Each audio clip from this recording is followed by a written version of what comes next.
when will it end? When will it be enough? Because taking Abby out is just going to start another cycle. It's not going to end after they get to her and they get her.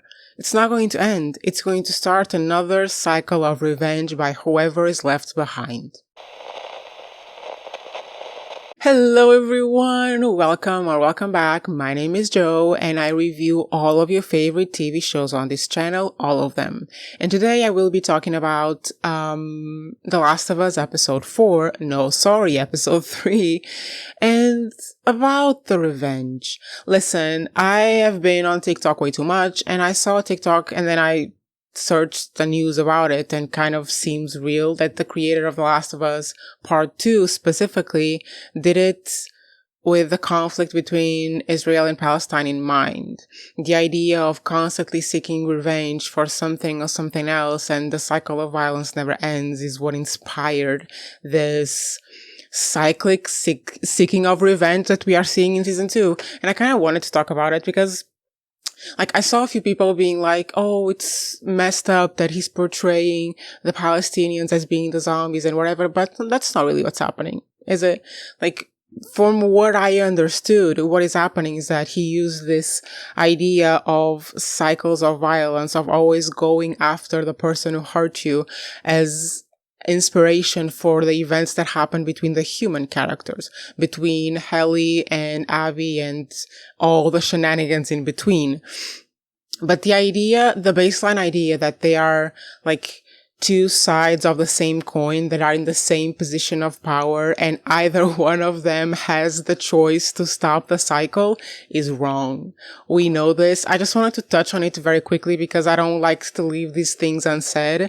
The idea that either side, not in the story, in the reality that inspired the story, the idea that either side can stop this if they choose to is wrong. There's only one side that can stop this. There's one side with all the power, all the military, all the support. They are the ones who can stop this if they want to. They are the oppressors. There is no other way to look at it.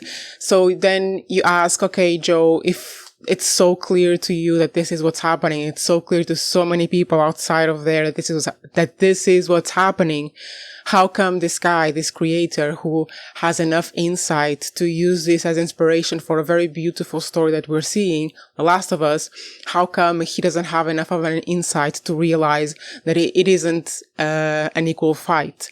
Well, he's from Israel and he was indoctrinated into the belief that spreads there because they don't just believe that they are in a war. They believe that they are in a justified by God war, that they deserve the land, that it's God-given and all that stuff. The population of that country is completely indoctrinated into believing that their neighbors, the people who hosted them all the way back in the 40s, that they are below them to such an extent that they have the right to off them all and take their land. This is the indoctrination that happens in that country. And if you were paying attention all the way back in the first few months, there were a lot of videos floating the internet of people outside of Israel talking to people inside of Israel, to kids, to 13, 14, 15-year-old kids. And these kids were perpetuating these ideas that it's okay to bomb the country next door because they are below animals. They are not humans. They deserve it or whatever. 13-year-old kids were perpetuating this idea. There's absolutely no way that they thought of that by themselves. That's the thing. It's an entire country indoctrinated to believe that. They didn't come up with it by themselves. They believe it because that's what everyone else believes. So this creator of this game, of this story, that used that idea to inspire the events of the story, of course he doesn't understand that it isn't a fair fight. Of course he thinks that either side can stop the cycle of violence because he was born in the country that indoctrinates its people into believing that what they are doing is justified. But the reality of the situation is that there's only one side who can stop it.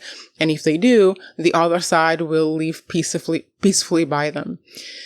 That's what I wanted to say about it, about the inspiration, the potential inspiration, not potential, the guy confirmed it, of the revenge violence cycle idea in The Last of Us.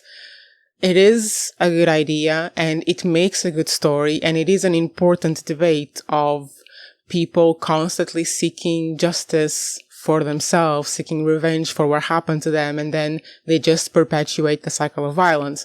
However, however well done it is in the story and however beautiful the story is, the events that inspired it are not as clear as the story. And the way that the writer used them as inspiration is really not correct, because it's not a fair fight. It's not either side can decide to stop fighting. Like, one of the sides has only one choice, to fight or die. And the other side has a choice to fight or to live in peace. So this side is the side that holds, the coin in their hand. This is the side that can choose to stop fighting. This side cannot, because if they choose to stop fighting, they will die. Just to clarify that. On to the show. Of course, they didn't approve of the mission. Of course, I was saying this in my review of the episode 3 preview, that how could they? Half of their town was destroyed. Half of their people were killed. Of course, they can't approve of the mission. They have so much work to do still. And we find out that 3 months have passed and that they are still rebuilding.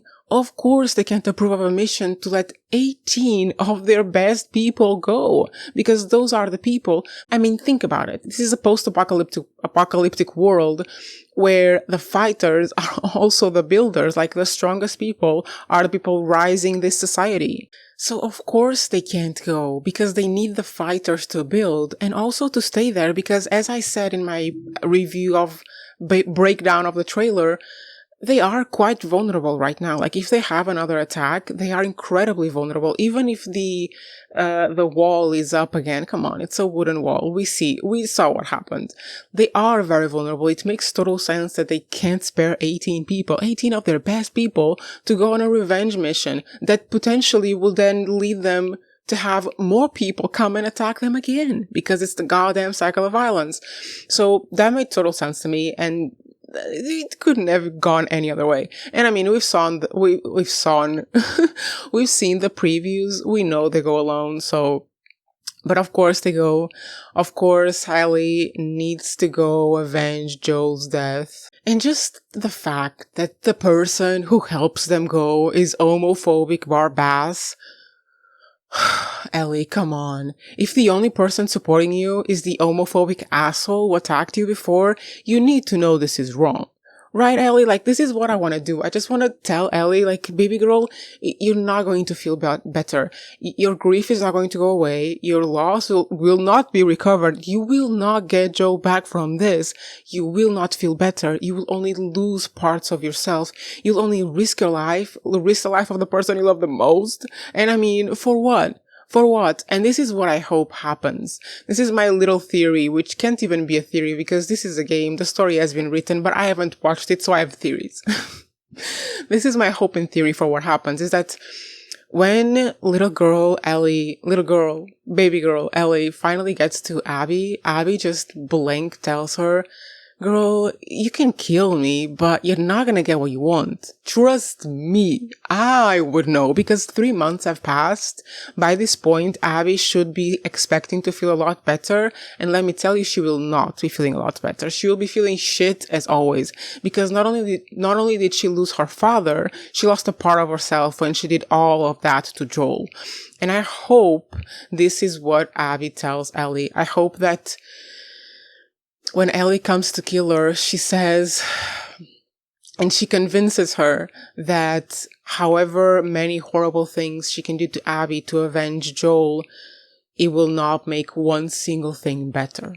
I hope this is what happens. And then they become best friends or something like that. But while they are heading there, while they are heading to Revenge City, we get to see them being the cutest little couple in existence. Because what did Dina say, Ellie? What did she say? I was not that high. Like, at this point, I'm getting attached to this one person a lot because, I mean, she's a great character. She's a great person.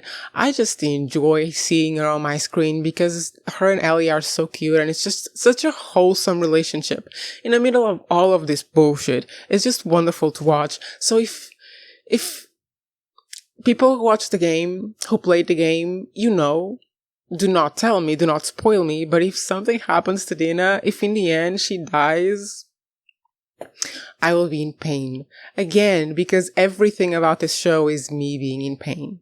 But anyway, that's what happens with Team Ellie. She survives. She leaves the hospital after 3 months, faking good mental health when we know she is in a hole, in a big, deep, dark hole of despair, and just hiding it from everyone. I mean, baby girl doesn't even have the courage to cry in front of other people. And she prepares a revenge plot. She heads out. Baby girl Dino is with her, all the while everyone staying behind is rebuilding the town. But then about Team Religious Cult, we see them a little bit. We see a little bit of their mythos, their mythology. And we learn that they had a prophet 10 years ago, which dictated the rules for their little religious cult. And in my mind, I was thinking, for sure, we're going to know who this prophet is. Like, for sure, we would have met this prophet before. So I'm expecting to see someone we knew, see someone we saw in season 1. Let's see. But then this little cute little cult gets intercepted by someone. And they do what? Kill all of them and take one hostage. And by the time that Ellie and Dina get there, they kind of assume that it might have been Abby and it might have been the wolfies. She thinks it might have been the wolves. And in my mind, I was just thinking, baby girl, you're just looking for reasons to enact your revenge plot. You're not thinking rationally. I mean, maybe it is a little irrational because they would have had that way. But I mean, Abby and her friends would have gone through that path 3 months ago. How would they have been responsible for these people's deaths, you know? It's not very logical from Ellie, I don't think. And I feel like she's just completely, like, blindsided. She's looking only to blame Abby enough that it justifies her killing her, potentially in a very hurtful, painful manner. So yeah, I see where they're going with that. But we know for a fact that it wasn't the wolves, that it was goddamn Fedra. But yeah, we see a little bit of Team Jon Snow or Team Perry and Hayabara. If you haven't watched my binge of The Wheel of Time, check it out. But yeah, Team Jon Snow is hanging out in Seattle, being very careful about the way they move. And is that all of them? That's what I was asking. Is 1 tank, 4 vehicles, and a lot of people? Is that all of them? Are they that small? How could they have spared like 7 people to go on a revenge mission if they're that small?